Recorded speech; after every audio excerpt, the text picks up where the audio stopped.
கர்த்தருடைய பரிசுத்த நாமத்திற்கு மகிமை உண்டாவதாக. இந்த காலை வேளையிலே கர்த்தர் நம்மை ஒன்று கூட்டி சேர்த்து அவருடைய கிருபைக்காக கர்த்தரை நாம் ஸ்தோத்தரிப்போம். ஹalleluya, ஹalleluya. Thank you Jesus. ஹalleluya. இயேசு கிறிஸ்துவின் இரத்தம் ஜெயம். இயேசுவே உம்மை துதிக்கிறோம், துதிக்கிறோம், துதிக்கிறோம் அப்பா. பார்ப்பேனே என் நேசரை நான், ஆர்ப்பரிப்பேன் நானும் அந்நாள். தீர்த்தாரின் கண்ணீர்கள் யாவும் சாற்றுவேன் நான், துதியே துதியே. பார்ப்பேனே என் நேசரை நான், ஆர்ப்பரிப்பேன் நானும் அந்நாள். பாரில் எந்தன் பாவம் தீர்த்தார், பரத்தில் எந்தன் ஆவல் தீர்ப்பார். அகத்திலே சந்தோஷம் அளித்தார், இகத்தில் என்றும் துதியே துதியே. பார்ப்பேனே என் நேசரை நான், ஆர்ப்பரிப்பேன் நானும் அந்நாள்.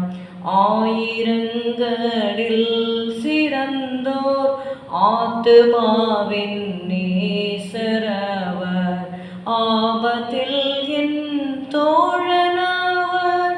நாமத்திற்கே துதியே துதியே. பார்ப்பேனே என் நேசரை நான், ஆர்ப்பரிப்பேன் நானும் அந்நாள். Let's turn our Bibles to Matthew chapter 6 and verse 24. மத்தேயு 6வது அதிகாரம் 24வது வசனம். 2 எஜமான்களுக்கு ஊழியம் செய்ய ஒருவனாலும் கூடாது. ஒருவனை பகைத்து மற்றவனை சிநேகிப்பான், அல்லது ஒருவனை பற்றி கொண்டு மற்றவனை அசட்டை பண்ணுவான். தேவனுக்கும் உலக பொருளுக்கும் ஊழியம் செய்ய உங்களால் கூடாது. இயேசு சொன்ன வார்த்தைகளை நம்ம இந்த அதிகாரத்திலே நம்ம வாசிக்கிறோம். No man can serve two masters, for either he will hate the one and love the other, or else he will hold to the one and despise the other. He cannot serve God and mammon. Choose God above everything else. இந்த உலகத்தில் இருக்கிற எல்லாவற்றை பார்க்கிலும், எல்லா நபர்களை பார்க்கிலும் நாம் தேவனை நாம் முதலாவதாக அல்லது மேன்மை உள்ளவராக நாம் தெரிந்து கொள்ள வேண்டும். A divided heart cannot fully follow Christ. நம்முடைய இருதயம் பிரிக்கப்பட்டு இருக்குமானால், உலகத்தையும் தேடி தேவனையும் தேடும் என்ற அந்த நிலைமை இருக்குமானால் நம்மால் கிறிஸ்துவை முழுமையாக பின்பற்ற முடியாது. அதனால் நம்முடைய இருதயம் ஒருமுகப்பட்டு இருக்க வேண்டும். Wealth is a servant and not a master. Money should be used wisely and not allowed to control our lives.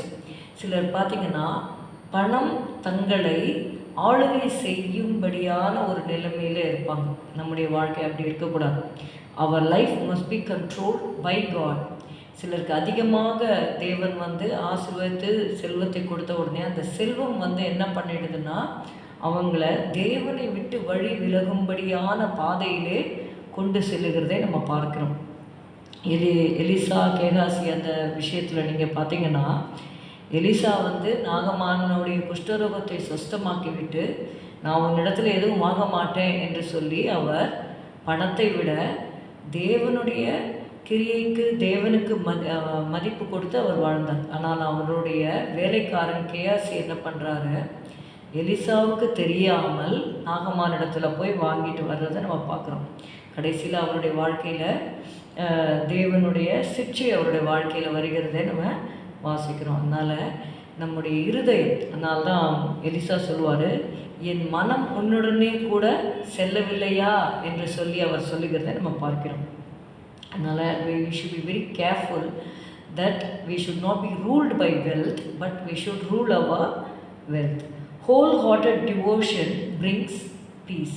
நம்முடைய முழு இதயத்தோடு நாம் தேவனை தொழுது கொள்கிறது நமக்கு சமாதானத்தை கொண்டு வரும் என்று நம்ம வாசிக்கிறோம். Wholehearted devotion leads to true purpose.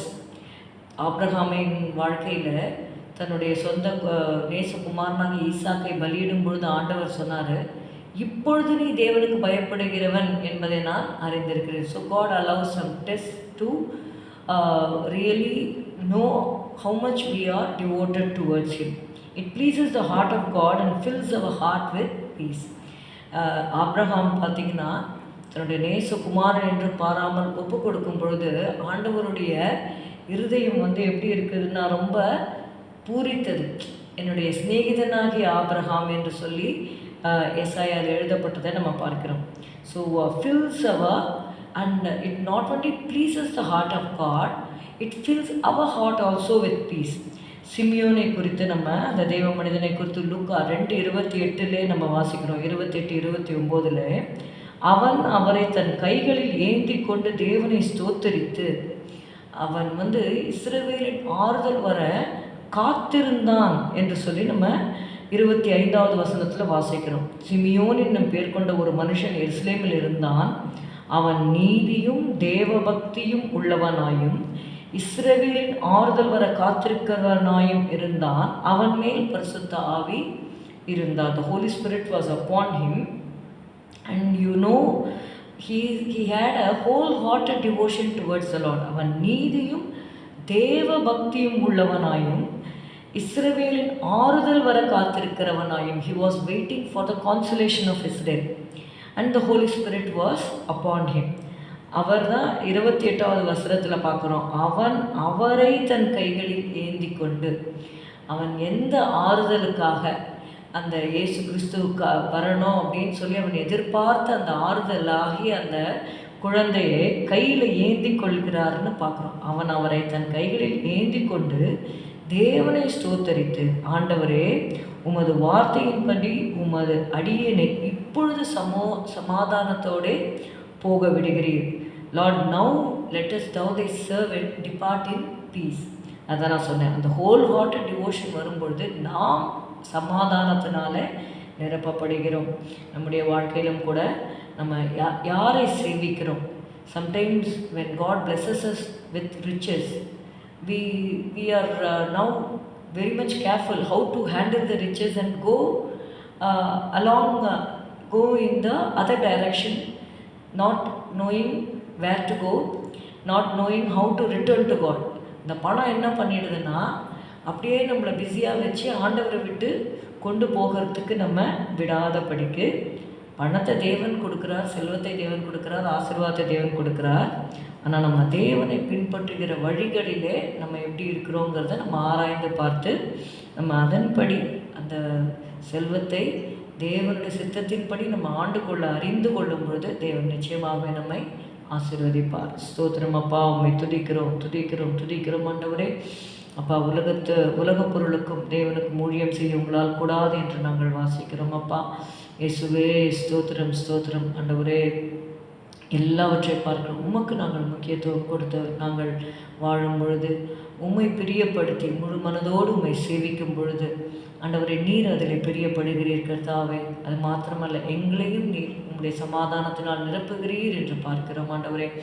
ஆண்டவரே ஸ்தோத்திரம். அந்த புத்தி கேட்டாத அந்த தேவ சமாதானம் என்னுடைய இருதயத்தையும் சிந்தையும் ஆட்கொள்ளும்படி செபிக்கிறோம் இயேசுவின் நாமத்தில் பிதாவே, ஆமேன். என் ஆத்துமாவே கர்த்தரை ஸ்தோத்திரி, என் முழு உள்ளமே அவருடைய பரிசுத்த நாமத்தை ஸ்தோத்திரி. என் ஆத்துமாவே கர்த்தரை ஸ்தோத்திரி, கர்த்தர் செய்த சகல உபகாரங்களையும் மறவாதே. Good morning, have a good day, God bless you.